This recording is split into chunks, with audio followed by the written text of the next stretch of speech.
I think about climate change pretty much when I wake up until I go to sleep, and because I'm human, and I think that's what humans are supposed to do. I feel like humans are the one species on this planet that before we're bakers and carpenters and painters, we are land stewards, first and foremost, and everything else should grow out of that. I think that's what humanity's role on the planet's been for at least 95% of our history, and we have made some ridiculous abundance on nearly every continent we've lived on up until maybe the last few centuries. We're the only species that can do that, and I'll talk about that a little bit later, but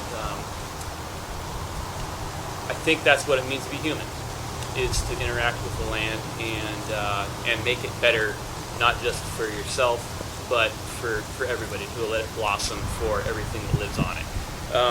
So that's kind of the angle that I try to come from and look at things from. The situation that we find ourselves in right now with climate change, we're damning ourselves. It's not any other thing that we've lost our way. We lost what it means to be human, I feel like. Hopefully some of you were able to make it to Nathan Hodges' talk last week. He did a really good job of kind of breaking down what's been going on right here in San Juan's and Puget Sound in regards to what has already been happening here and what we're going to expect. And everything he said seemed right in line with everything I've heard. Three main points I want to kind of bring back from Nathan's talk were hotter, stormier, and the timing of our weather that we're getting. So far, it sounds like we've already climbed about a 1.5 degrees in temperature in this area, and we're committed to another 2.3 degrees of heating. That's massive for the mainland, especially where they're reliant on snowpack. That means already what he said that already we have 30 fewer frost-free days. If you're dependent on snowpack off of Mount Baker, which thankfully we're not, that's a real staggering thing. And the last time I got re-upped for my Wildland Firefighter Red Card, we watched a lot of the latest data that fire ecologists are putting out.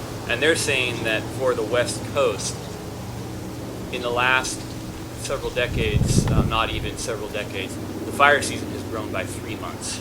It's pushed forward and backward, about a month forward and about 2 months back. And that's nearly doubling it. They're saying some very, very scary things. I actually had a whole section in here about talking about fire, and there's too much for me to talk about in the amount of time we have, so I'm just going to defer anything about fire. I'm doing a wildland fire safety workshop next Saturday morning. That's what Jennifer mentioned earlier. Look it up through LIFRC, and it should be interesting. We're going to do it at Kate Scott's house. Her place is getting eaten by the jungle, and I want people to actually see how easy it is to make a place fire safe while helping out Kate a little bit, because she's been volunteering her brains out elsewhere in the community and need some help. So, hotter, stormier. More of our weather is going to come in more robust precipitation events, okay? We already are in that situation right now. We're in a Mediterranean climate. Mediterranean climates are typified by wet, wet, wet, wet, dry, dry, dry, dry. Those are your two seasons. And there's some real benefits to that. I will never move out of a Mediterranean climate because of that. The entire ecosystem revolves around extreme events. They get a drought every single year. They get a flood every single winter. They're freaking tough. You know, this place is more resilient by default because it's just already wired towards extreme events. And global weirding, as people are starting to call it, it basically means extreme events are going to be getting more extreme. Nathan was saying that those 100-year events might be decade or 1 or 2 year events. They're going to become a lot more regular. So attenuating those spikes in water and temperature and whatnot into our soils is going to be really important as far as growing food, fire safety, just habitability of the island. So taking this and turning it into this is really what we're talking about for nearly the rest of the talk. If you could take those spikes and kind of slough them off into the summertime when it's our growing season, then we're going to be doing a whole lot better. This is been a essentially remarkably wet summer so far. I don't know if anybody knows the actual numbers of how much rain we've gotten in the last 2 months, but I bet it's close to 3 inches. That first hard rain we got was a 3/4 of an inch rainstorm. Just like doesn't happen in the middle of summer very often in this climate. So. But it came down so fast, exactly. As the other Nathan was saying, that it didn't have time to absorb. Exactly. More runoff. And we can affect that. That's one of the easiest, cheapest things we can affect as landowners, gardeners, homesteaders, orchardists, whatever, is the absorption of our land, turning this place into a sponge. Probably the single most important thing we want to do here. And I've got a whole thing on water, so I'll get into that later. Timing kind of plays into the stormier thing, but it sounds like even our winter weather is going to be coming at the front end of winter, meaning it's at the very farthest point from our growing season that it could possibly be. So attenuating it that much further out is going to be that much more difficult. We can't be as casual about it. So those were the 3 big take-homes for me when I was listening to Nathan. Another thing I want to talk about again is humans. There's a lot of talk about overpopulation and carrying capacity for the planet on humans and all that. And I understand where that comes from. I used to agree with it, and now I kind of find it. I think it's bunk. Humans are, like I said, we're different than any other species on the planet. We're very, very plastic. An Alaskan, an African, an Amazonian. What do they have in common in diet, shelter, fuel, food, any of those things? Not a darn thing. They're 3 different species. They're literally almost 3 different species in regards to how they affect the planet. What we do have a big carrying capacity for the planet of is cultures. We cannot have Western culture sweep over the entire planet and continue to be doing what we're doing. That's where, go ahead, yeah. What do you mean by 3 species of humans? I mean, well, they're not 3 different actual species, but as far as their effect on the planet goes, their ecological footprint, there's no overlap. Unlike a hummingbird, a beaver, an orca, a salmon, those things, if you see an orca, you know for a fact you have X, Y, and Z present in that landscape or in that water, in that environment. You know if you see a hummingbird, you have X, Y, and Z happening in those things. When you see a human, you don't know anything because a human can eat an orca, a herring, plankton, plants, apples, bears. You know, just there's not hardly a thing that moves, breathes, or grows on this planet that we can't use as food and have used as food. There's not nearly a thing that grows on this planet that we can't figure out how to turn into clothing or fuel or whatever. And that's why the amazing fabric that is and used to be humanity, as far as all the different cultures that have existed and all the different art forms and all the different ways that we've lived and the ways that we've had taboos and built our homes and lived singularly or in huge homes. You know, it's the whole gamut has existed on planet Earth very successfully because that's what that environment dictated and that's what people decided to do. That's what we need to decide to do voluntarily here. We need to become indigenous to Lopez Island again. And that doesn't necessarily mean that we need to do what the Salish people did exactly, but we'd be darn wise to look at that model and see what they did and see what worked and see what can still work. We have a lot of things that have changed. We don't have the Chinook that they used to have. But what we need to do is kind of recenter and decide, I'm Lopesian and I'm going to live like it and do it and figure out what that means. And that means a little bit of retracting away from burning fossil fuels like crazy.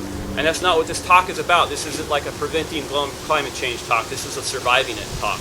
But that is a big part of it. And sooner or later, that's going to collapse. It's going to collapse, or people are going to voluntarily back away from it, or some combination thereof. But that's not going to be there for all time. It might not happen in our generation. It might happen tomorrow. I don't know. But as far as resilience for our community, we need to be thinking out. You know, that's 7 generations. If we'd have been doing that all along, we'd still be in a good place right now.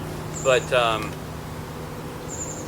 when you say retract from fossil fuels, you mean being more aggressive? we need to not be super dependent on things we're not in direct control of. And that means gigantic industry, fuel, things that are controlled by governments, by corporations, by the weather, by a ferry getting slammed into a rock by some huge century storm or whatever. You know, things happen.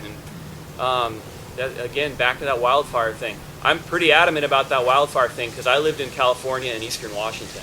And welcome to Eastern Washington, everybody, because this is not Western Washington.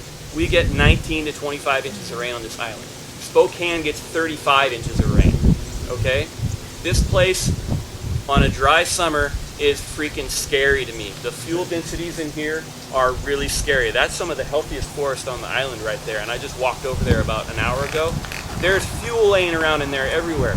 Chaparral, you ever heard that term before when California's on fire, chaparral? That's the Spanish word for brush, okay? Think about blackberries, roses, ocean spray, all the stuff that is eating the island and is always here. That used to be kept in check by fire by the people who lived here for 8,000 years or so. Fire is an amazing tool. It's an amazing tool. I have done so much work with fire by leaning on a shovel after I had flicked my bick. You know, you got to be sophisticated about it though. You got to know when to use it. You got to know how to use it. And you gotta let Mother Nature crack the whip as to when you do it. When it's the right time, you do it now because the weather's right. It's not going to get out of hand. It might be hard to keep going, but that's when you do your burn piles. That's when you do your broadcast burns. And something that we need to be doing is educating each other. And you know, I was on Orcas last week. There's a Firewise community sign from 2007 on that farm that's just about a mile from the ferry. They do the yarns and the grass-fed meats and stuff. And that lady who lives there, she's an emergency services person over there. And Orcas had a program. She didn't seem to think it was still around, but I'm going to look into it, on Firewise communities. In California, that's like, if you're not doing that, you're a fool because you're going to lose your home. I got a buddy who lost his home twice in California, and he runs a fire safe council down there. You know, he had stuff going well, but if the environment, if the community is not doing it, it's not as effective. So it's a thing that we should be thinking about a lot more because we're in a little bubble here. We're different even than, you know, Mount Constitution gets 56 inches of rain right there. You know, so Lopez Island has got a thing going on that we need to dial in on regarding fire. But enough about fire. And I want to move on to food, I believe. No? Yep, food. So does anybody know what a food shed is? That concept? Kind of like a watershed, except it's food. What? Go ahead, Nick. I just said storage. It's more to do with your landscape. What occurs in your landscape that you have access to that is successful, essentially. Like, okay, say the ferry system does go down. We're stuck on Lopez and the waters that we can reach from it, and maybe our neighbors here. That's our food shed, essentially. We want that to be as robust as possible. We want it to be taking care of our needs and then exporting the excess off to wherever we can meet other needs for ourselves, financially speaking and otherwise. But we want to identify what is in our food shed, what has been working here really well, and how we can strengthen that. So another thing that Nathan talked about was these kind of 3 steps to adapting to climate change. Prioritize, adapt, and retreat. Okay, so prioritizing is kind of what the rest of this is about. Food is my next priority. What's doing really well here? Rabbits. They doing here? Deer. Those do pretty well here. Perennial food systems. Those do really well here. And then we have a fairly robust farming community here. But that, again, revolves around grass-fed livestock. I'm sorry. What was after deer? Rabbit, deer, and then what? Perennial food systems. I'll talk fruit trees, orchards, blueberries, anything that you can stick in the ground and not have to plant it again, and you not have to till it, not have to do a bunch of different work. This is during the Ag Summit. I taught an apple pruning workshop and a couple other workshops that revolved around apples, and the gentleman who operates, what's that big nursery on the mainland? Christensen? No, Mountain Forest, or Cloud Mountain? Cloud Mountain, thank you, Cloud Cloud Mountain, Mountain. that guy. He was over teaching some classes as well. He said he considered San Juan County to be the prime fruit growing region in the United States. Wow. The very, very best place. We've got this nice little barrier from a lot of diseases and pests because we're islands. Although they make it over here eventually, but we've got a real summer here, kind of. Even though we're plopped in the middle of seawater, it does warm up a little bit in the summer. It does cool down a little bit. It just kind of dialed for making fruit happen, and that's my game primarily. It's what I do more than anything else for other people. So I really was happy to hear that. But perennial food systems, I think we need to really think a lot more about moving towards nuts as well. Hazelnuts do really great here if you get disease-resistant varieties. I've seen some great walnut trees. I've seen great almond trees on Lopez Island doing great. So thinking about protein and fat sources in addition to fruit, to sugar, would be a good idea. The good things about perennials is they need little to no irrigation. They need very little work. You know, these trees maybe get an hour of pruning a year if they're really looked after, you know, and then they produce wheelbarrows of food. Off of 2 plum trees the other day, I picked 500 pounds of plums off of. Just 2 average-sized plum trees, Shiro plums. They were very happy trees, but I don't know that I've grown 500 pounds of food in a garden. Well, I have, but not in a long time, and it's been pretty much 80% squash probably. But that was 2 trees. You know, that was 2 trees that were smaller than this apple tree. 500 pounds of food, just like that. So the other thing about perennials is they build soil. They drop all that material every year, and it feeds the soil food web. Super important. They don't require any machinery. They're till-free. I'm a big fan of not tilling anything. Higher yields, I already talked about that. Generally more reliable. You do have your ups and down years, but if you select your varieties and spread your chips out a little bit, then you generally have pretty reliable food source. I have 2 huge grape trees. Uh-huh. I don't know trees. Grapevines? Uh-huh. Is that something a lot? Because I haven't. I think you have to plant them. Yeah, I planted 2, and it's just covered my entire house. Oh yes, they're Yeah. the anaconda, the vine. Yeah. The anaconda. There's vineyards in the islands, so I think learn about it. I worked with them a little bit in California, but I'm by no means a grape expert. But they're fascinating. They're a fascinating plant. There's no shortage of information on how to grow grapes out And I there. think it's a lot about varieties here. Yeah, it's exactly like you can't go and buy a local Zinfandel at the South End right now or anywhere else for Washington because Zinfandel just doesn't like Washington yet. But it's probably coming north. These are ones that are green, and then they turn purple right at the very end. Yeah, I don't know my grape varieties, but there's Welcome to Brandy probably now. yeah, there's Okay. definitely wine nerds on the island that'll be happy to help Wine you out. nerds. Go to one of Bruno Vita's wine tastings and just poke around a little bit is what I would do. But grapes, it's so that's kind of leads me actually really well into what I'm getting around to and talking about perennial food systems. Anybody hear of a food forest before? Okay, so a forest, a regular forest, is made up of, generally speaking, scientists kind of think of them made up as 7 different layers. You got your biggest, tallest trees, kind of your medium trees, your smaller trees like the willow there. Your willow would be medium and smaller size. And then you have shrubs like your ocean spray, you have bushes like, well, if there was some blackberry or whatever in there. Then you have an herb layer, and then you have a vine layer, like your grapes, which we have native to Washington grapes.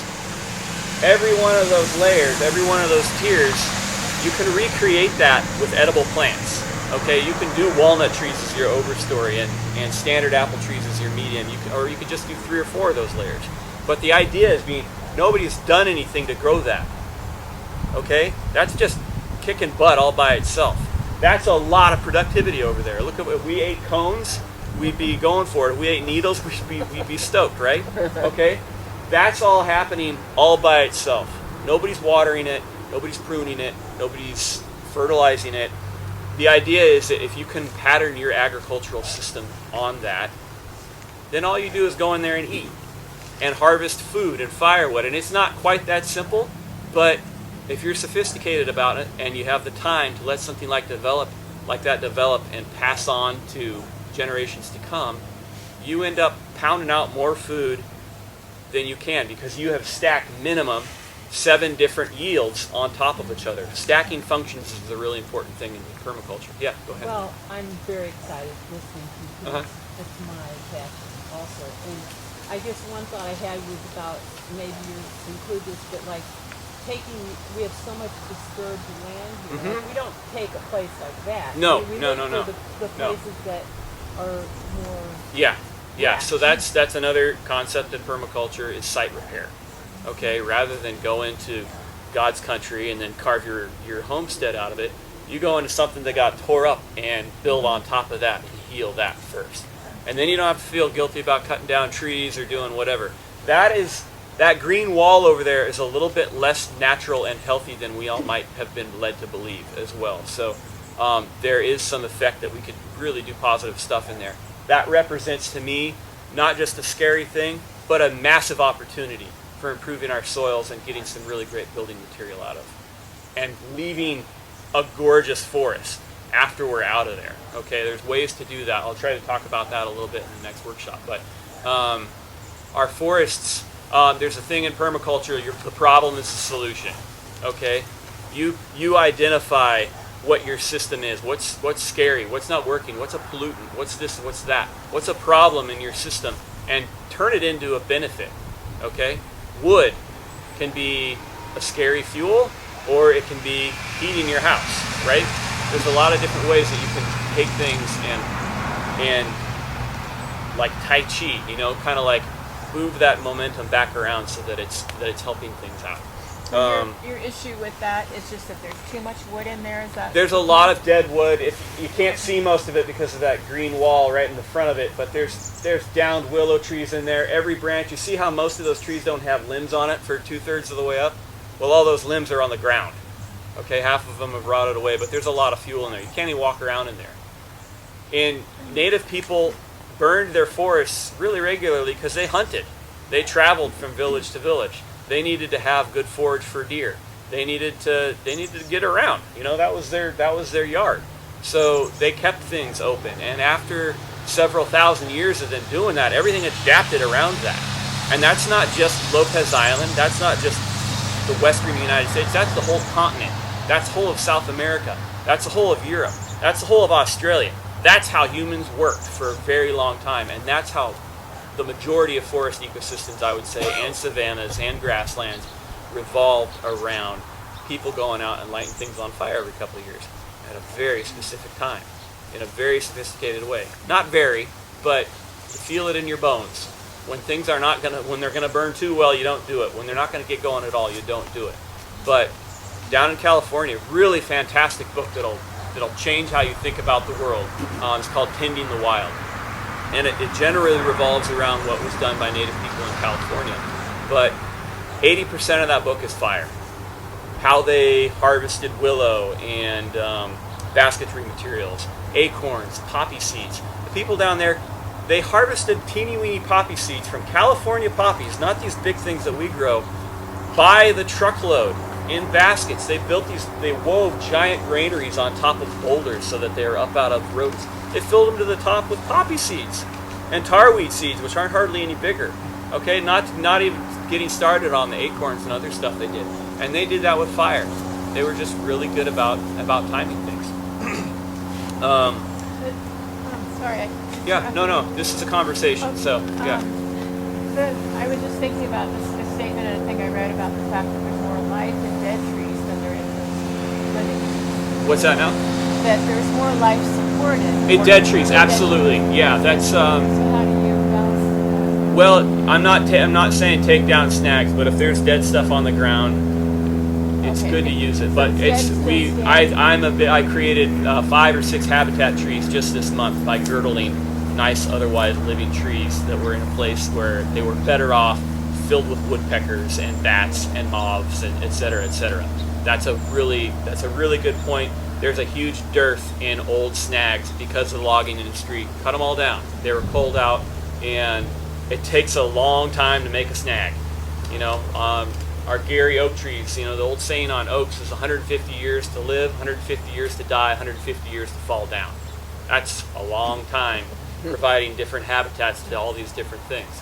So without snags, you don't have that northern flicker that was making all that racket up in that fir tree earlier, making holes for all the other bird species that are cavity nesters that don't make their own holes. You know, that's really important. You got to do that. And a great hobby, if you're into woodworking at all, make birdhouses. Do some research on what species like what size hole and what size birdhouse. Make them. It'll help birds a lot in this area because we don't have the cavities that they would otherwise be using. So I did that once for Christmas. I made birdhouses for everybody for Christmas presents and mailed them all out, and they all filled up with birds. So it was a lot of fun. Let's see, where am I at? Nathan, can you just take limbs and pile them up and make, I mean, is that a way to make a home for Yeah, that's going to birds be by- habitat for something, the brush piles and stuff. Mhm. Burn piles, there's a lot that, if you were to, okay, so like right where we are right now, we're surrounded by trees. It's not very dense at all, but these trees are all fireproof. If the grass was this tall, these trees would still be fireproof because of their green. A fire could come through here, it would hurt the trees, probably burn a lot of their leaves, but aside from that, they're not going to catch fire and represent any kind of risk to the library. This is a fantastically fire-safe building right now. Even in the front, where all the landscaping is, I walked around there earlier. There's not a whole bunch of stuff in there that will ignite and be a ladder fuel for what's above it. Ladder fuel basically means this can burn and get something bigger and hotter going, and get something bigger and hotter going until you're in the canopy of the trees. You want to take that stuff out, use it in your garden, use it in your wood stove, make biochar out of it. I'll talk about that in soil. So, Nathan, Yeah. just kind of, Kim was just saying about making a pile. I was wondering if you pulled the down stuff and made a pile, does that make the area more fire safe? Because you basically I think so, cleared yeah. I everything, think having you it just all have in one all spot. in one spot. I think having it all in one And then spot you makes it made a lot safer. habitat, but And your you cleared- property is a little bit outside of, rarely outside of, you're in a wetland, so you do have a lot of brush around your place, but it's green. By and large, none of that stuff is going to catch just like that because you're in a wetland as well. So Liz lives in like the largest intact willow wetland forest in Second the county. So largest. second largest. Yeah, county. So, and it's you know, I that's where I made a few habitat trees the other day, and it took me 20 or 30 minutes to make it to some of the trees that were just 15 feet off the trail, right? Because it's just thorns and roses and nuts. But you gotta take everything per place. It's wet there, meaning fuel rots right away. Olympic National Park doesn't need a lot of fire in it, and traditionally people didn't burn in it because you couldn't. It was too wet all the time, on the wet side of the mountains at least. You know, Forks gets wettest place in the lower 48, like 265 inches of rain or 300 inches a year or something like that. Where I worked in Staircase, 135 inches of rain a year. Something falls on the ground and it rots pretty quickly, or at least it stays wet, or it gets covered over in moss like the highway does in the wintertime over there. So it's a different environment that we don't typically have here, but there are pockets of it. Let me think here. Food forests, I think we covered that. I'm going to move along because otherwise we're going to go over quite a bit in time. Another priority that I think is really important here is soil. We have a few limiting factors in general with soil on Lopez. It's kind of hard to generalize anything about soil on Lopez because we have such a schizophrenic soil typing in this island. These islands kind of rode in on some conveyor belt on a tectonic plate that got pushed underneath the continental plate after they came up the Strait of Juan de Fuca. These were way out in the ocean, the islands we're on now. I don't know that they were islands back then, but they got bumped off as that plate run off, and then we got stuck up in this corner that we're in, and we've got some interesting geology because of that. And then all these glaciers came in, and a mile of ice pushed everything around. It's mixed it all up and made some clay here and silt there and bouldery moraines here, and your next door neighbor may have a very different soil type than you do. You may have 3 or 4 soil types on your own piece of property on Lopez Island. So it's really hard to generalize. However, that's pretty much all like sandy, rocky, gravelly, da-da-da. It's not generally soil type as far as the organic components in it necessarily, but it's there. What I do see as being an issue primarily is that back to that Mediterranean climate thing that we have going on here. Because we get flushed all winter long, and then we don't really have much of an evaporation cycle in the summertime later on. In the Midwest, they get rain pretty regularly all through the year. Okay, the ground gets wet, everything evaporates, and that evaporation brings water-soluble mineral salts up from the soil and deposits them on the topsoil. If you over-irrigate, particularly if your irrigation water is really high in mineral salts too, you will saltify your soil and it won't grow a thing for a century. Okay, that's kind of the other end of the extreme where we're at. We have flushing, everything headed out to the Salish. Things dry up once in the spring, and then there's not another evaporation cycle until fall, and then flushing. So we've got a lot of micronutrient deficiencies in our soil in general. David Bill over at Midnight's Farm does this really great thing with all the compost he collects, he makes, which comes from every darn corner of the island. People bring him stuff. He grinds it up and then he tests it. He does like a $200 soil test on his compost, and then he posts it on his website so you can see where things are at in the soil. The 3 soil tests of his that I've looked at, which I kind of think of as a great general snapshot of Lopez Island, have all had the same deficiencies in them.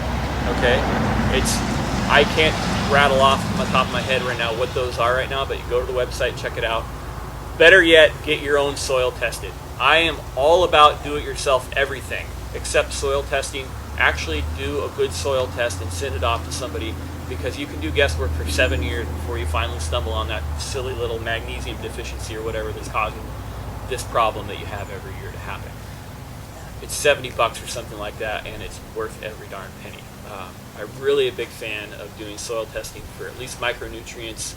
You're always going to get the big general things, your NPK and your breakdown of how much sand and clay and loam and all that. But generally speaking, micronutrients are cheap to fix. It's ground up rock dust, glacial rock dust. It's not something that you're going to apply and burn your garden or your trees or your lawn with. It's ground up rocks. So it's pretty easy. It's like maybe $1 a pound to apply. If we want to talk about that, like nearly everything I talk about I do for people, so get a hold of me, get a business card or whatever, and I'd be glad to help you out with that. But I also recommend a particular soil test company called Dirty Business out of Arcata, California. I helped build their soil lab some years ago. It's all friends of mine, and they will make sure you understand what you get from them. Whereas sometimes you'll send off a bag of soil and you'll get back a really crappy Xerox and something you can't hardly even read, let alone decipher. So that's worth its weight, is getting that interpretation of what's really going on in your soil later on. When you say over irrigate, can you define that just visually, like? I mean, like the huge crops in the Midwest where they've got sprinkler systems and they make that big circle from, and they're completely reliant on pumping water up out of wells and doing that. That takes its toll. It's taken its toll on millions of acres already, and aquifers really won't stand for it for very long anyway in a lot of places. So they do that along the Columbia River.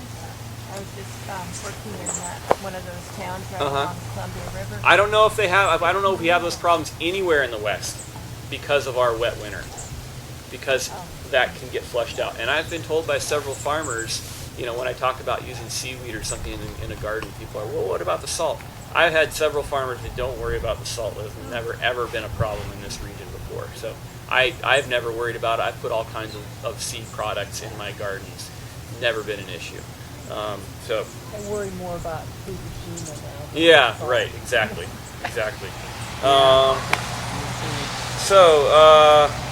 Forest soils, our soil, this used to be, generally speaking, mostly forest. Forest soils tend to be acidic. You may well have acidic soils at home that you don't know about. There's certain weeds that you can identify that'll kind of more or less indicate that for you. But the take-home message is, if your pH is off, it limits your plant's ability to take up every other nutrient nearly. If the pH is off, everything is off. So if you can fix your pH, generally speaking, it's going to be acidic on Lopez Island. Then you're going to be helping things out. And that's something I started doing for orchard clients 4 or 5 years ago. I was just taking wood ashes and putting them out underneath their orchard trees. And I lost count of how many people told me that the best crop their trees have ever had, or the best in 15 years. You know, right off the bat, I started getting that. And invariably they had buttercups and moss and other things growing under their soil that are kind of generally indicators of acidic soil. So wood ashes also have potassium and other mineral salts that we might be lacking as well. So you can overdo it, learn how to do it right, but balancing that pH is a good idea. What would you say are some of the indicators?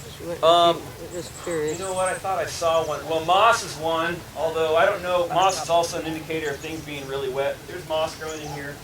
Buttercups, which is Yeah, I know what they. yeah, like it looks almost kind of like a fat hand. Right. In the leaves. Those are They two like of the ones that I acidic see. soil. Sheep sorrel is a common one. Uh-huh. There's a few of them out there, and you can actually look up indicator plants or indicator weeds and find a graph that'll tell you you've got wet soil, you've got acidic soil, alkaline soil, clay soil, blah da da da da da da, and you go across the graph, and all these different species of plant pop up that only grow in this habitat. So if you have that plant, you have this soil. It's a neat backdoor way of figuring out some things about your soil. Is there But- an ideal pH, or is recognized an ideal pH for? Neutral is generally speaking good for our annual gardens, our orchards, everything but our blueberries, azaleas, rhododendrons, and some other forest berries that really do like more acidic. Things that grow out there on their own like that soil type. It's basically how it works. So, and again, that's kind of look into it specifically. I don't have time to cover it like that, but I was going to ask you, besides the wood ash, what other things can you do to lower pH or bring it up. Lime is really common. Wood ashes, honestly, is the only thing I've used because I have a wood stove and half of my clients do. So I save all my wood ashes and I use them. And same thing from a burn pile or a campfire or doing a broadcast burn. That's another thing that even our forests, I believe, are getting over acidified because they haven't had fire in them for so long. Wood ashes are alkaline, so if you've got a fire coming through every 10 years or so, that's kind of setting back the clock on the acidity in your soil type to some extent. And the fact that most places haven't had that regime in them for 150 years now, I gotta think that we're trending a little bit more acidic than we would normally be in general. And then that's why after fire, all of a sudden the morel mushrooms and all these other species of wildflower and seeds and whatnot start coming back. Some of them are getting scarified by a fire, some of them like the new soil conditions. So, another good soil tool that we have that maybe we don't directly do, but rotational grazing is something we should a lot of our farmers do very well on the island, and we should continue encouraging it. It's one of the biggest tools we have also for carbon sinking soil back into the ground. What is? Rotational grazing. And that's got to be dialed for every species and piece of land you're on. But, you know, Polyphased Farms, the gentleman who's in Omnivore's Dilemma, what's his name? Paul Salatin. Again, he's really popularized that, and he has healed up a piece of washed out clay farm and turned it into a beautiful place by using rotational grazing. And you can also kill land by grazing. And I did restoration work in Ecuador some years ago, but 100 years ago, it was cloud forest, the most dynamic environment on the planet Earth, now ankle deep dust from horizon to horizon from the top of a 14,000 foot peak, and that was done primarily with grazing cattle. So But not rotational. not rotationally speaking, though. Okay, so rotational grazing is trying to mimic what the zebras and the elephants and the mule deer and everything else have always done. You're just kind of bringing a natural system back and a natural cycle back. To What the they've system. always done is they go through and they eat everything and then they leave and it comes Exactly. back. They move around. They leave the manure behind, which can go back into the soil. They probably take care of a few diseases. They're not in their own waste, catching their own diseases anymore. It works. It's always worked. So it's not something I have personally done a lot of because I don't have a lot of land. But support it or do it if you're into that sort of thing. There's just an aside, there's a great TED Talk on Yeah. rotational grazing. The You could gentleman probably with- put in TED Talk rotational grazing. Yep. I can't remember that guy's name, I but can't think of it, I but heard some people. put I that was in, really it's heartened great. the other day. People were talking about him at the bar in the galley the other day. You know, two ranchers. I'm like, sweet. That's exactly what I want to hear. But it is a good talk. The gentleman, he was trying to save Africa essentially from overgrazing and ended up wiping out a bunch of elephants because he thought they were a problem. He realized, actually, crap, I just killed all these elephants for no reason. And you know, he's working very hard to kind of, like, I think, heal his guilty conscience over what he realized was a big mistake. But TED Talks, there's a lot of cool ones on there. It's worth looking at. YouTube in general, man. Anything I talk about, there's 40 YouTube videos on it. It's a really good resource while we have it. So,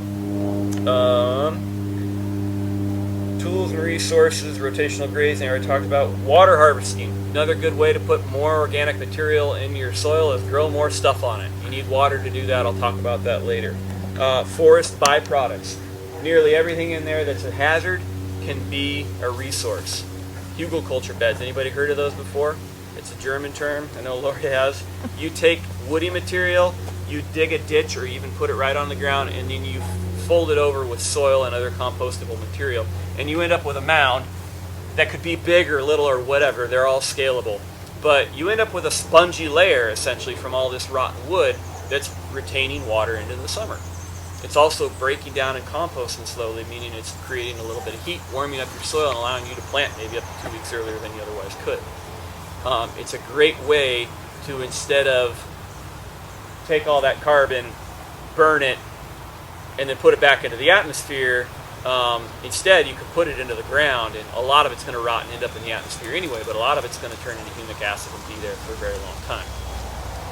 A burn pile, I still advocate using them if it's your only option. It is a carbon neutral event. Burning vegetation is carbon neutral because that vegetation came out of the carbon cycle, the organic carbon cycle, not the fossil fuel carbon cycle. Burning fossil fuels is taking carbon that would otherwise not be in the organic carbon cycle and adding it to it, and that's why fossil fuels are so bad. The other thing that's pretty bad is burning up our soils. Chemical fertilizers, spraying nitrogen and different kind of salt-based fertilizers on the soil burns up all the carbon in it, as does tilling, as does anything that disturbs the soil. You're introducing nitrogen and oxygen into the soil, you're putting carbon into the atmosphere. It's as simple as that. There's probably more carbon in the atmosphere from our farming practices than there is from our private practices. Speaking, in a broad sense, agriculture is what has done more damage to the planet than anything else, depending on how we did it. But a lot of the biggest deserts on the planet are completely man-made, completely because of agricultural practices. So turning the soil, like in my garden, for example, if I'm turning the soil before I plant, that's actually... I avoid it at all costs, personally. Okay. Yeah, I'm a big fan of mulching. So you just make a little hole for the plant you're going to put Yep, in, and yeah. then you just mulch it over. Totally. Or I'll do all my mulching in one big shot, or whenever I have the material. Fall tends to be a great time to do it, but whenever I got it is when I got it. And then if I want to plant to start, I might pull back the mulch a little bit, and maybe I can plant it right into the soil, but often I'll just put soil into the hole and plant it right up on top of everything.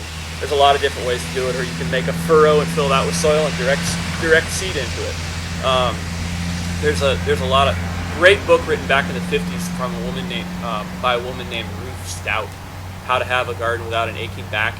She's the one who kind of popularized using mulch heavily in gardens. It's a hilarious book. She started gardening in her late 50s or something like that, and is a super kook. And just kind of like decided she was going to invent gardening for herself, and really discovered some amazing things and put a few books out from it. So how on doing annual crops do you deal with voles? Or maybe you haven't. I mean, voles are a big issue. Yeah, you might get a cat or a couple of dogs. Integrated pest management, IPM, something else you can look up. It's all about balancing systems. What I've done actually at one property, and I've got a client who wants me to do it at theirs, I build owl houses.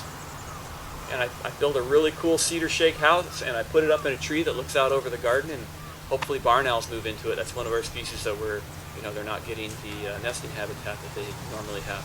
So I looked up what's the right size, doorway, and overall dimensions for an owl house, built one up, climbed their tree and put it up, and then it's not a magic bullet solution, which I'm deathly afraid of. If you just figured out a way to wipe out all your voles, you probably did something really wrong elsewhere. So stacking the deck in your favor is more what you're going for. But I've heard that daffodils, the voles don't like. Yeah, them. there's Did you mix those in with what you're growing? Maybe I don't know. That's what I've heard. Have you? I haven't personally had to deal with voles yet, but I personally have seen my dog eat a vole right from between my feet while we're out in the field walking around. So there's voles are tasty to a lot of things. If you can encourage them in your garden, then maybe you're doing something good. So, okay, forest products we talked about, hugelkultur. Mulch, I'm a great big fan of mulch. Utilize material, figure out what kind of mulch you need for what you're growing, okay? You basically have like leafy material like grass and leaves, or you've got woody material, which is going to be deciduous or coniferous, generally speaking. Coniferous stuff you pretty much want to leave for your azaleas, blueberries, and rhododendrons, and then your deciduous material is really good. If these guys were mulched with alder chips or their own prunings or whatever, they'd be a lot more stoked because they are dependent on a fungally based soil food web that they're not getting in grass. Ramial would, pretty much every branch on this tree, anything wrist diameter and smaller, the wood has not lignified to the point where it's like 400 to 1 carbon ratio, and it's really good fungus food. So you're kind of kicking into gear all the stuff going on underground that we never think about, but it also retains water, keeps the wind off of the ground, keeps the sun off the ground, attenuates the temperature cycles from night and day and seasonally, all that stuff that really helps the metabolism of the tree. So that is a bunch of that right there. If it can be broken down as branches or chipped or used in some other way, that's one of our better resources. Nathan, do you Yeah. not use compost, or are you using mulch interchangeably?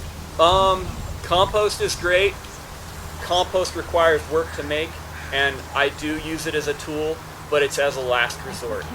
And if it can break down in place, all the better, because all those different cycles that are happening that create compost are generally good for the soil, so it can happen right there in place, and then better for the trees. Less work for me, less turning and all that. So, Voluminous amounts of our clean green waste. yeah. Don't even Rot happens, as the saying goes. Yeah.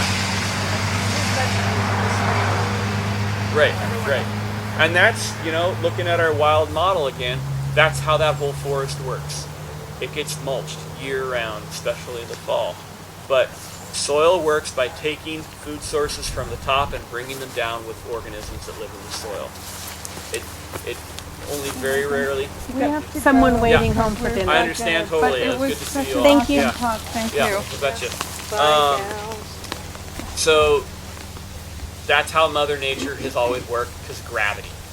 Stuff falls over and it ends up on the ground, and things have to come up to get it. It's pretty simple like that. Composting is still a wonderful tool. If you like, we had 53 chickens slaughtered the other day, and we had a whole bunch of material that we wanted to put back in the soil. Composting is really the only way to do it that I know of, and it's good to have a system in place for that. Maybe a big system. Humanure, I use that. I've been doing Humanure is composting toilets. Okay, what a fantastic way to bring nutrients in from every corner of the planet and put it in your garden, okay? Your diet should go back in the soil.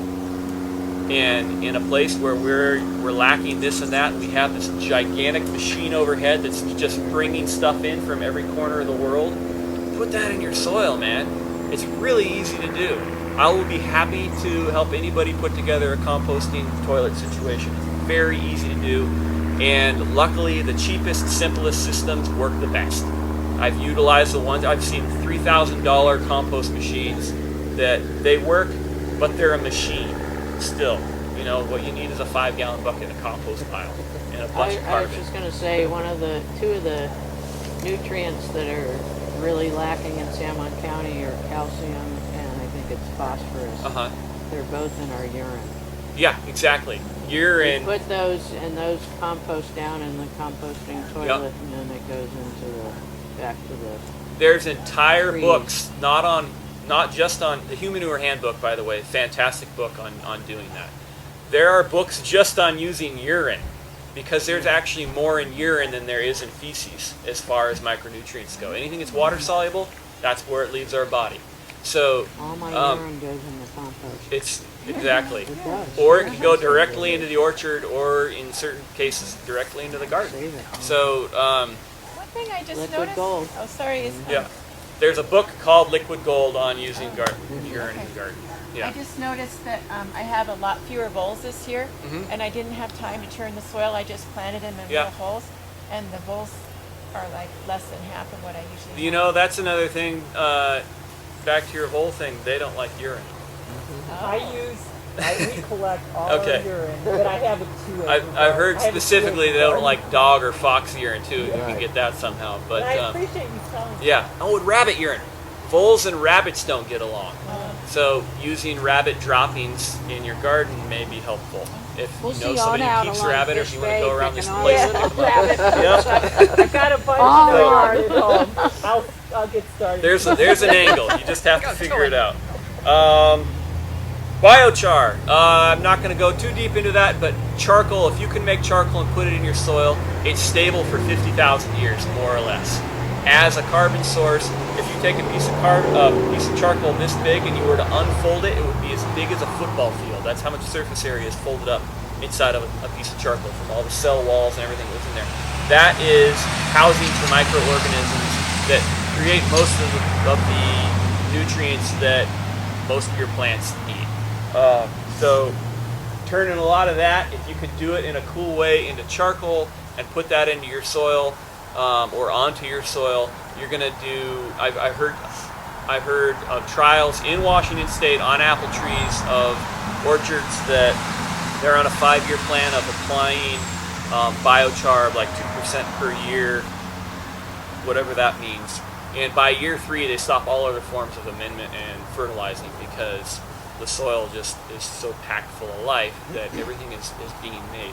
Nitrogen comes out of the sky via bacteria and fungals and fungus and other things. So the more soil food web you got going on, the better off you're going to be. I generally consider myself, when I'm really in a place where I can garden in a stable area, a worm rancher, first and foremost. Feed the soil, let the soil feed the plants. Your responsibility is to the ground and the things that live in it, and then the plants will be happy. So do you lay the biochar on top, or do you have to dig it in? If you've got really crazily active soil and you're just sprinkling it over the top of your mulch, it'll get turned in on its own. If you've got an acre of meadow in a temperate region like we're in that would support a 1,000-pound horse, is already supporting about 2,000 pounds of earthworm. That's just one of millions of species of organisms in the soil that are constantly moving around, agglutinating things, sticking them together, turning them over, eating, doing all that stuff. So soil that's just left to its own devices and fed well will go nuts. And I used to, just grass clippings, I used to take care of a place pretty similar to this, scattered fruit trees, and I had to mow 2 acres of lawn for these folks, and took all the grass clippings in, and whenever I was near a fruit tree and needed to empty something, I would just mulch the tree with it. By the end of the summer of me doing that, I was getting 30 and 40 earthworms per shovel scoop. in the soil in that place because they just start going. And that's all turning into earthworm castings, which is pH neutral. Anything that a worm eats comes out pH neutral. It comes out, vermicompost is the term for that. And it comes out inoculated with all the microorganisms you want in your soil. So encouraging worms is generally going to improve your soil conditions. So I just want to say one thing on the biochar for you. The workshop I took on biochar, they said it's really important to pre-charge the biochar. So you want to put it in a compost pile or in a compost tea and let it absorb that, and then put it on, because they said if you just put it on, whatever, it's actually going to pull the nutrients out of the soil. And that it'll So charge you're itself supposed to via the soil and catch up eventually. But yeah, but they that said first it's better season to is going to be a pre-charge little, it. unless you don't till it in. If you top dress it, that's probably not going to happen the same way. There's an amazing array of things you can put directly on your garden. Raw chicken manure. I used to do that all the time because I never till. I would let the rain and the earthworms take all that nitrogen in. I never burned a plant. Okay, there's all kinds of stuff. Same thing with biochar would be on the opposite scale of that. It's going to soak up, it's a very absorbent, so it's going to soak up a lot of nutrients before it starts giving back. If you mix urine with biochar, that's a real popular way to pre-charge it very quick. Whenever I clean my wood stove, I take all the charcoal out of the wood ashes and I crush it up, and then I put it in my composty toilet system. So that's Helps to, charcoal. what's that? What's left there in the wood Yeah, the stove? black stuff. Oh, okay. Yeah, and there's different grades of There's it and way all to that burn stuff, but I till know you in the get more Amazon where charcoal. this got like really taken off, they weren't building super technological biochar reactors. They were burning slash piles, you know. So charcoal is charcoal as far as the backyard user of it is concerned. If you want to do a big system that's also going to get wood gas out of it and make electricity with it, there's so much you can do with it. But again, it's beyond the scope of this talk. What about a big pile of grass? This happened last year in my yard. Somebody mowed and mowed and mowed, and they piled up this huge pile, and they just left it there. Yeah. It turned to black fungus. It took me a whole the entire winter to just shovel off layers of this black fungus, and everything underneath it was dead. Gooped together. Well, it snuffed down everything. You probably had somewhat anaerobic conditions started at that point. I use grass clippings up to a foot deep, Too thick. and I'll use them up to a foot deep. If I'm lucky, I'll use them that deep. And if I'm mowing again in a week, it's 6 inches deep at the most. And later on, when things really get going and all that micro life is going on, it's 3 inches deep after a week because it just gets sucked into the ground so fast. But same thing like under a big leaf maple tree, you kick around the leaves afterwards, it's just like a soggy, goopy mess. That might be exactly what you want if you're trying to kill weeds. Okay, you might want that little dead zone because you're trying to protect a fence line or the Great if edge of you your can work. whack that. You know, it's a non-toxic herbicide in a sense. So again, that's a problem or that's a tool. So Funguses can be kind of hard on people too. they definitely can be. Don't eat it. Don't breathe it in. By and large, we're getting a lot more good out of funguses than we are sick. You don't want mold in your house, obviously, but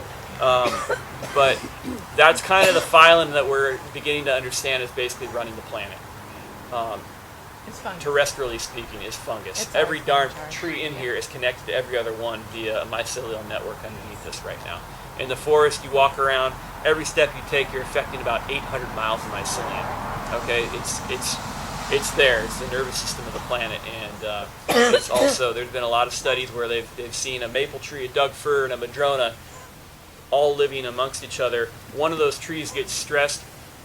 Nutrients are sent from the other trees to the stressed tree to make it healthier. Okay, like there's stuff going on underneath there we don't have a freaking clue about, but it's going on. And we should start paying attention to it. When I was in college back in the 90s, they were just starting to realize how important that stuff was. And now this book right here, by the way, all these titles I really highly recommend, but Teaming with Microbes is a really fun book. These guys, two massive soil nerds that started out as kind of lay gardeners, wrote this book. And they did it from the perspective of your average gardener, so it's really understandable. But That's a very cool book. They recently came out with a book called Teaming with Nutrients that I haven't gotten my hands on yet, but I imagine it's just about as good. I'm going to try and move along here. The other thing that I think we need to, I haven't done enough of myself on Lopez, but I did down in California. Where did all those micronutrients go? They're out in the Salish Sea, where we can harvest, hopefully, shells, seaweed, the guts of fish that we eat. That's part of our food shed out there. If we are eating from that area and we can fold it back into our soil, then we're helping complete that cycle of micronutrients that washed out. Calcium we're low in. That's going to be in all those shells. But as much as we can start putting our local ocean products back into the soil, we're probably going to be helping on the mineral front a lot more too. Anytime you increase or make better the mineral balance in your soil, you're going to have fewer problems with diseases in your plants. Your trees are going to look more beautiful. You're going to have fewer blights, all that kind of weird stuff that's a problem with growing.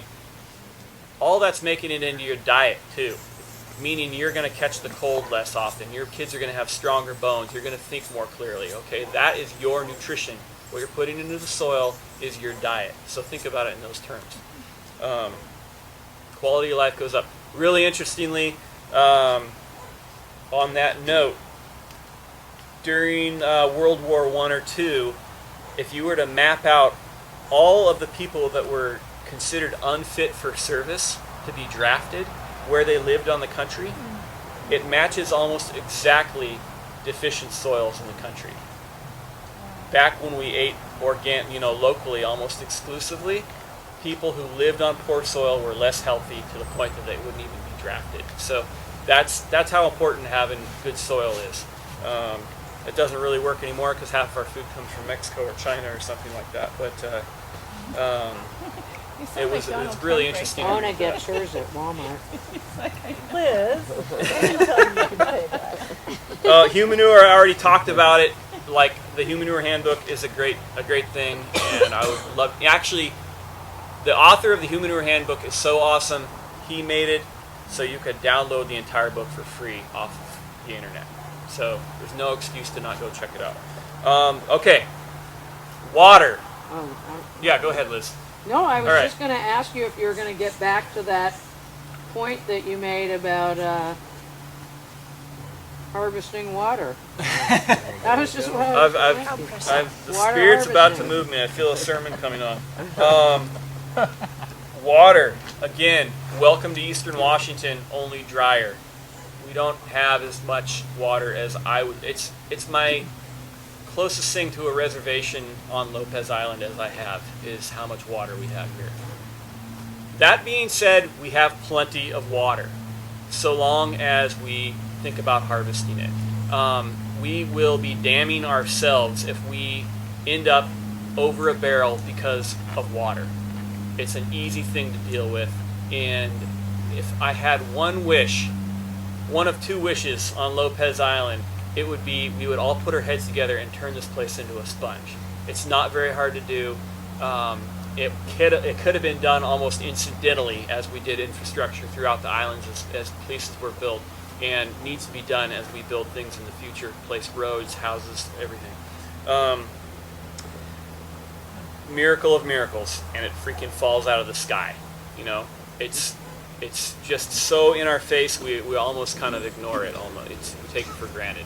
We can't afford to do that anymore here. Order of importance on water harvesting. The five tools I think of most for water harvesting. Work in reverse order also in price, which is really great. Okay, the most important things tend to be the cheapest when it comes to water, and those are mulch and soil carbon, which I talked about a bit already. Earthworks, which is contouring the land, has been done right here. This is the opposite of what we want to do. This is taking water off the landscape as quickly as possible. We want to retain it for as long as possible. It's appropriate uphill of a foundation of a very nice building, but past that, we need to think about putting it somewhere where it can sink into the ground instead of fly out a ditch into the. Does that mean man-made ponds are good? Yeah. Well, I mean, that's a big generalization, but whoever started doing all the ponds we have in the San Juans, we owe them a huge debt, I think. and where I'm living right now at Liz and Terry's place, that whole place rotates around a single pond with 1 million gallons of water in it, and it's amazing. It's really makes the world go around there, and I think that ponds are a great idea. Earthworks, though, building up to ponds. Okay, so there's a concept I wanted to talk earlier about that I came up with. I call passive abundance. Okay, it really kind of captures permaculture in a nutshell as best I can. You know a passive solar home. You build a house that harvests sunlight and keeps the house warmer in the wintertime and does all those things, and then you're done. Okay, you built the house, and from there on out till the house falls down, it's a passive solar house, right? It's harvesting that sunlight. You don't got to do anything about that. You just were smart when you built it. Passive abundance is kind of thinking in those terms for everything in your system. For your orchard, for that. It's harvesting its rainwater because you did earthworks. They're going to capture water rather than let it fly off the property. Once you put that earthworks in there, it's going to be there until the next glacier comes and smears it out, or somebody with some heavy equipment. You know, it's going to be continuing to do that. I have put in by hand with a shovel several hundred feet of swale in California. Very little effort to do.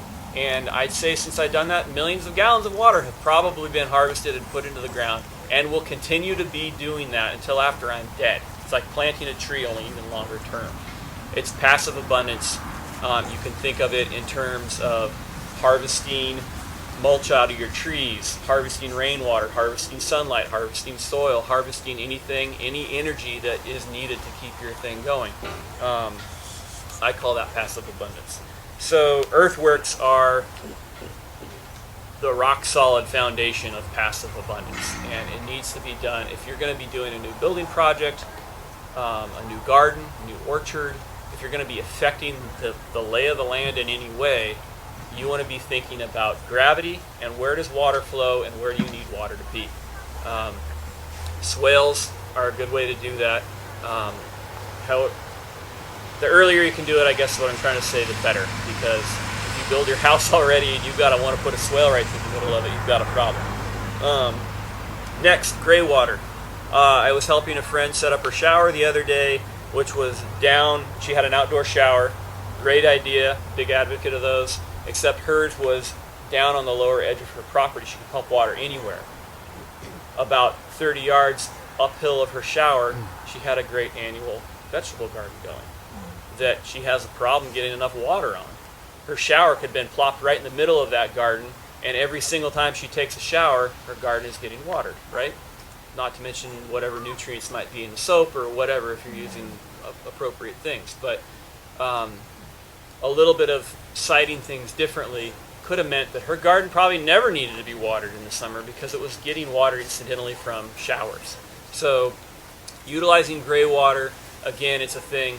Like, think about water leaving your system. Think about all forms of energy leaving your system and whether or not they're a resource and whether or not you can utilize them elsewhere on your landscape. If you have a shower, then you need to have like a hose from the tub down to the garden kind of thing? You can do that. Yeah, if you have gravity working for you. If you've thought about putting your house or your shower or your tub or your whatever higher up, gravity is going to play in water, is going to play a huge role in whatever.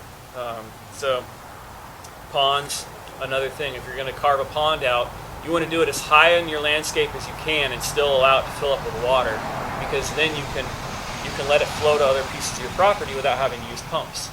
Using pumps, if you have to, is still a great thing to do, but if you can get by without them, then why not? Pumps are expensive, they're machines, they require maintenance, all that stuff. So the less you have to deal with them, the better. Everything. And then lastly, and most costly on that list, is tanks. And generally, when I say rainwater harvesting, a big plastic tank pops up into everybody's brain. I know it, because it's the very first thing they want to talk about. And no matter how big a tank you got, you still need to do most of these other things, because it will fill up like that. And then you have water flowing out, spilling out over the landscape again. And the vast bulk. So I did a consultation. I did a workshop for some clients of mine the other day. They have two 1,500-gallon tanks, great big tanks at their place, and they're both right now totally topped off from the rain that we got from these last couple of months, and they're stoked. They've got all the water they need. However, okay, so generally speaking, for every 1,000 square feet of roof surface area you have, you're going to harvest 600 gallons of rain per inch of rainfall. Okay, so you have a 1-inch rainfall event on an average 1,000-foot square house. You just filled 12 50-gallon drums that night. Wait a Okay, minute. Say what the formula is again. it's 600 gallons per inch of rain per 1,000 square feet of roof. Oh, okay. And One more time? An inch of rain. 1 inch of rain on 1,000 feet of roof will give you 600 gallons to put a third order. So that's a lot of water. You know, in one rainfall, one good storm we have here, we can fill a dozen of those rain barrels. Which are made of plastic. Which are made of plastic, which are, you know, has Like its own that issues, stone, which are going to have a limited lifespan and a cost and a inherent, you know, ecological footprint involved, and take up space on your landscape, et cetera, et cetera. But So the main point I'm trying to get is they're a drop in the bucket, so to speak, compared to the actual amount of rain that's going to flow through that system. They're going to fill up like that, and then there's going to be all this overflow that's got to go somewhere and be used. That's got to go into your earthworks or your pond, which is kind of an earthwork in itself. So no matter how expensive a tank system you have, you still need to be taking care of your overflow. That's still way more important. And the best, cheapest storage you have on your land is your soil. So figure out how to use it first. Do all these other things first, and then save up and buy your tanks if you decide you still need them after you've done everything else. They're still a wonderful tool. I'm not knocking tanks at all. It just, they're not in my realm of affordability. They're not. You know, a lot of people just can't even think about doing that. It's like buying a huge solar panel array. You know, it's expensive. That 3,000 gallon system that I was talking about with tanks probably cost roughly what the 1 million gallon pond that Liz has at her property is. Okay, 1 million gallons or 3,000 gallons for about the same cost. No comparison. So put it in the ground, use ponds, better tools. They're prettier But- too. Yeah, yeah, totally, exactly. Well, you have to keep basically them a big clean. swimming Did pool. Did you over make there. your pond? What's that? I think the key to the ponds, though, is that you have to keep them clean. Yeah. Because the life cycle of a pond is to fill To in fill and up. become a wetland. Yep. And if you don't clean it every year, we cut And the what do weeds you- and what do you every produce? single year. Yeah, where does all that stuff go? The weeds go on the fruit trees. Yeah, exactly. You So cut the weeds in the pond every year, and they go on the fruit trees. so that's a stacked if you don't function do within a that- pond. Not only are you getting water, but you're also getting mulch and nutrients out of it. Turns into And a where do all wetland. those water-soluble nutrients end up in? Down in the pond, in the weeds that are in there that you complete the cycle and put back up on the So soil. you're just going through and So- sniffing them out of there? No, we have a big pond rake. It's about this big. Pond rake, Google it. You throw it out, you pull it. It cuts all the weeds. They float. Then you have to Side. pull them in. It takes a long time. Wow. So, understanding water, you need to understand gravity, and this is my favorite tool for doing it. It's not an app. It's been around for many thousands of years. This is how South American people contoured their land for growing corn, beans, squash, tomatoes, everything that, 40% of the vegetables we eat now were bred by South Americans thousands of years ago in the Andes. And back then, instead of a little line level on here, which I paid $3 for, they had a rock dangling on a string to show how things hung. Okay, in the wind, that's harder to do, and it takes a little bit of time to wait for that thing to stop swinging. So I just put a line level on mine. But the way this thing works is you find a place where you want a garden bed to start, or a swale, primarily a swale, but anything, when water hits a flat line, it has to go sideways and slow it, spread it, sink it is your mantra as far as saving water on your landscape. And the way you do that is you make water take the longest, most sinuous path down your property as you can. This is a fantastic slope that we have right here as far as showing how that would go. If I wanted this ditch to be a swale instead, i.e. if this thing was perfectly level and we didn't have a library behind us, it would be awesome if we could fill this up with water every time it rained hard. Yeah. So the way we would do that is find the level on the landscape. So we want our swale to start right there. We stick a flag in the ground and we move this other leg around until my bubble says we're dead level. And you stick a flag in the ground there, okay? 2 flags. And then you walk this thing around and you move this till the bubble is level again. Stick a flag in the ground, walk it around. Stick a flag in the ground. We've got a whole row of contour lines. This is the exact contour line you see on a hiking map, okay? So now we can dig a ditch right here that if a trickle of water flows into the middle here, it's going to go all the way to both ends of that ditch before it overfills, okay? And from here to there, probably just with a shovel width hole like that, I might have 60 or 70 gallons of water storage right there that weren't on the landscape earlier. And that's got to fill up before it overflows and maybe spills into another one. You can do them all the way down your landscape. This cost me $4 or $5 to make probably. Some scrap wood and a little line level. This is a wonderful tool. It's always worked. It's always going to work. And these little wing nuts come off and it folds up into one staff that I can keep stored in my truck. But I recommend having one of these if you want to put new garden beds in, if you want to do swales, build one. You can YouTube it, call me up, anything that you guys have any questions on. We never did put an email list out, but I'll just pass this around right now.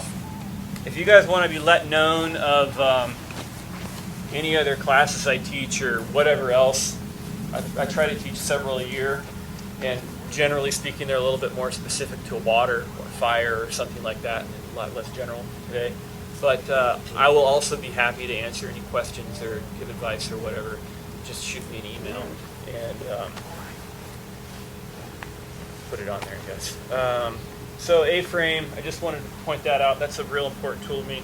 These right here, all that wildfire safety work that I was talking about, these are pretty much the tools I do 95% of that work with. You don't need a chainsaw.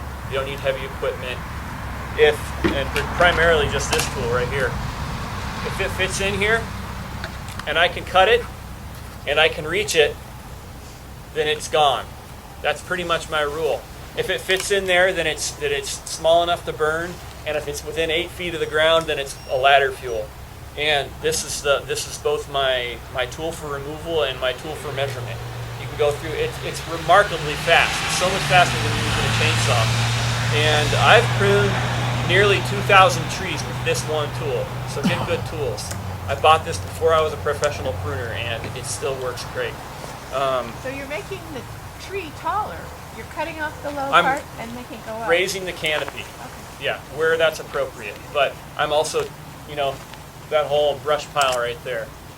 You don't want to just take out all the brush, but if you've got a bush that's coming out and it's got 35 little sticks on it, and you can reduce those to the biggest 2, 3, or 5, you can raise the canopy on a bush too. If you take the whole bush down, next year it's all going to grow back. That's how that class of plants handles fire, elk herds, landslides, whatever. They have a lot more root system than a tree does. A tree is like 50-50 root system to above ground parts.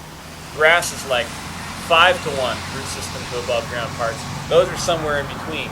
And if you cut one down, a butterfly bush, for example, it'll be back next year or the year after as big as it was to begin with. So only it'll be just as bushy.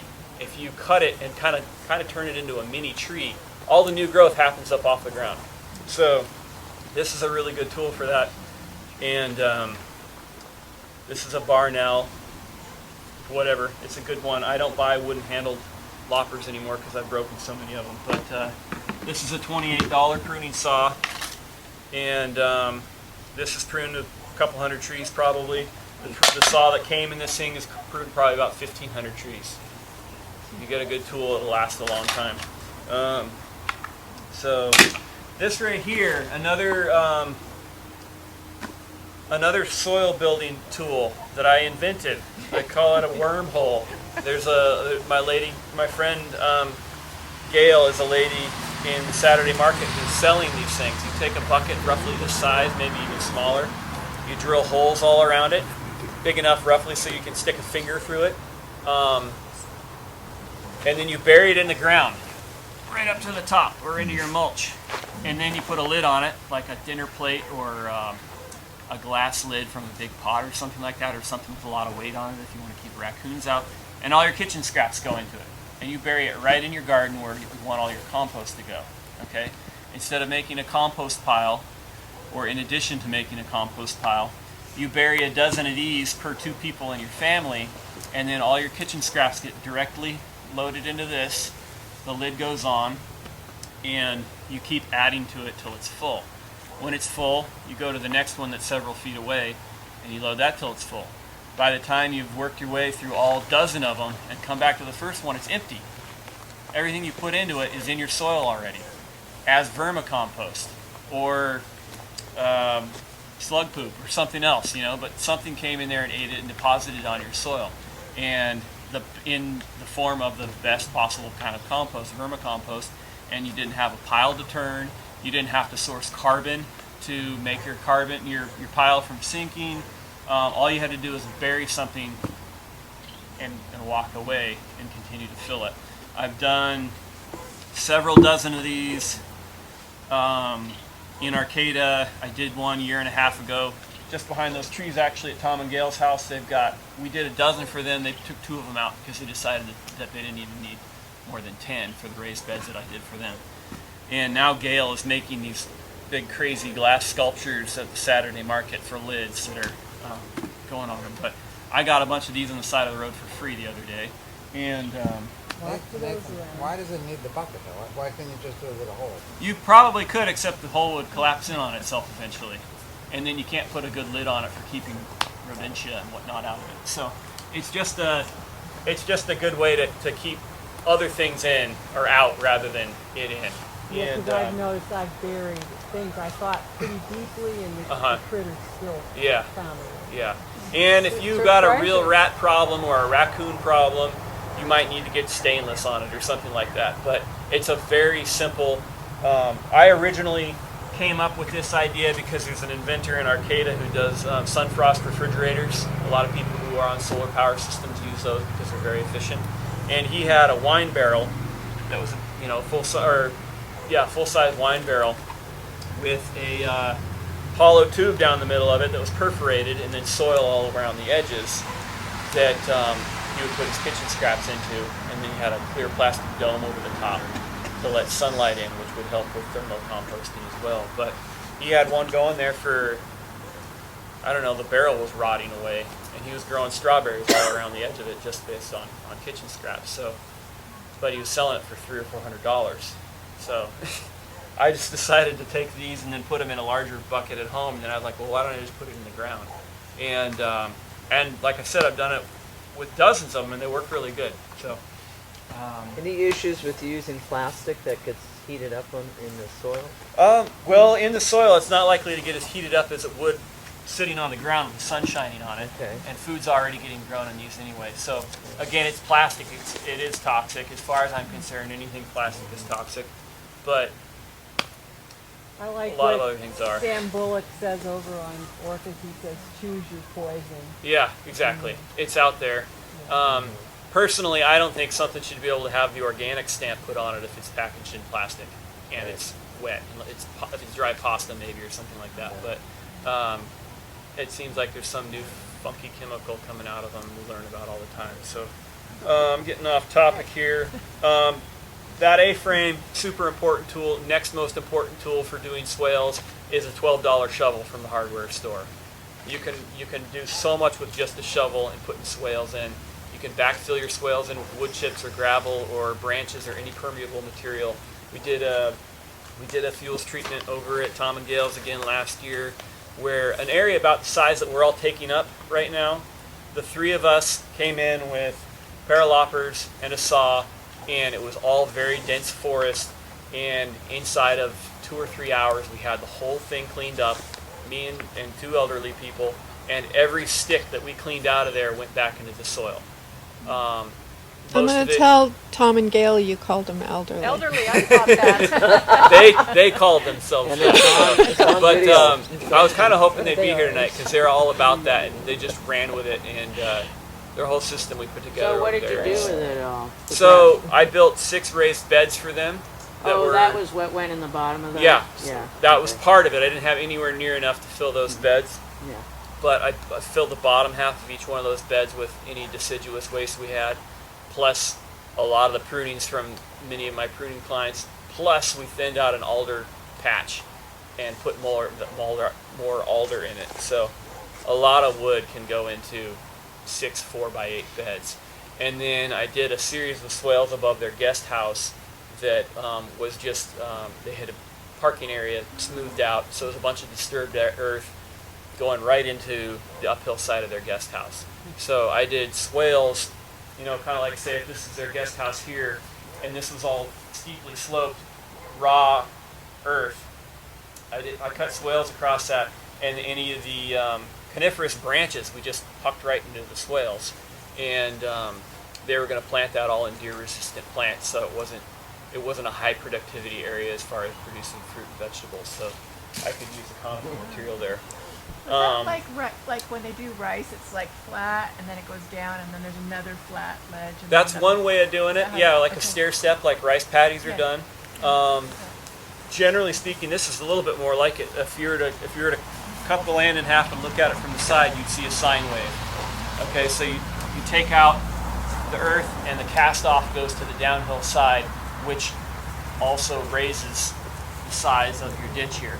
So sometimes you don't want something like this in the middle of your yard, though, or whatever it is. You've got to go through there with a wheelbarrow or a truck or whatever, or just on foot, and you don't want some big abrupt change in your landscape. So you can take that soil out, use it to make a raised bed, and then backfill this in with wood chips or gravel or something like that. I've done that a few times, and then it's just flat as can be. I've actually used my swales as pathways through the garden. Like they're not taking up any space at all because I've filled them in with cobble, and now it's a great place to walk. Even though all the water's there, you're well above it. Mm-hmm. So I did a swale also where I cut the swale out. It was in a real tight backyard. We did kind of a mini food forest. It was 3 layers, strawberries, blueberries, and something else. And it was going to have a little garden wall in front of it. It also, the backyard had a sidewalk going to nowhere, just randomly cutting across the backyard. So I took a sledgehammer to that and created these big pieces of urbanite, broken up concrete, dug a swale, and then spanned the swale with that concrete, and then did 3 layers tall of concrete and did a little garden wall.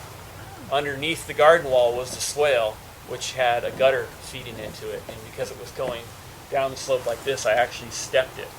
So each one would fill equally as it went down the slope. But it worked great, and there's no swale to even be seen there, but it'll probably hold 400 or 500 gallons of water and continue to infiltrate that and refill. So there's a lot you can do with it. When you're working with the raw elements of nature, wind, fire, those things, it doesn't matter what ideas people have, it doesn't matter what egos are involved, it works or it doesn't. Water follows gravity, period.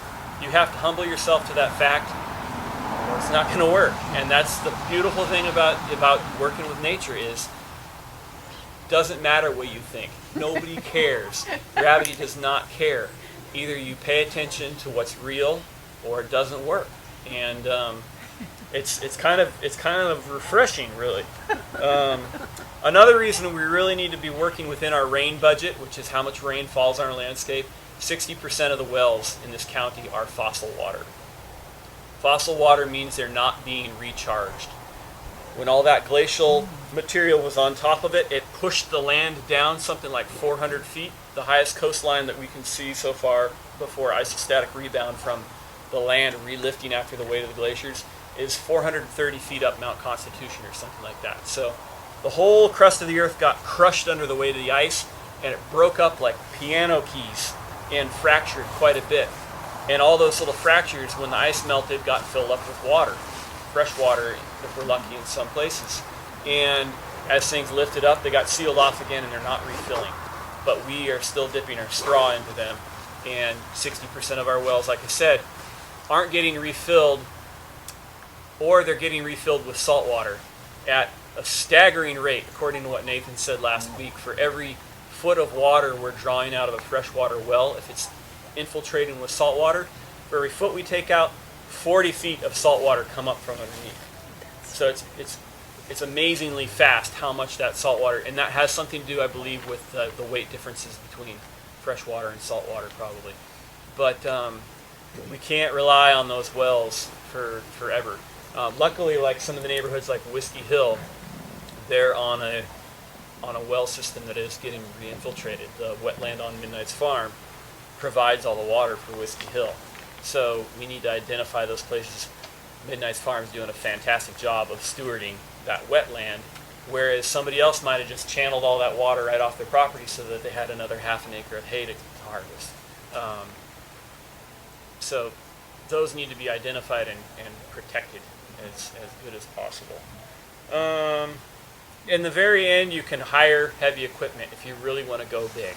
I would really love to see us go big on this island and do swales of this size all over the place, and be hiring all the heavy equipment operators we have on the island and keeping them really happy. And water is scalable. Almost all these elements are scalable. The palm of my hand will hold water. A lake will hold water. Okay?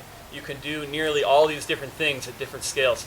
Mother Nature repeats her successes. Okay? So you see patterns in nature.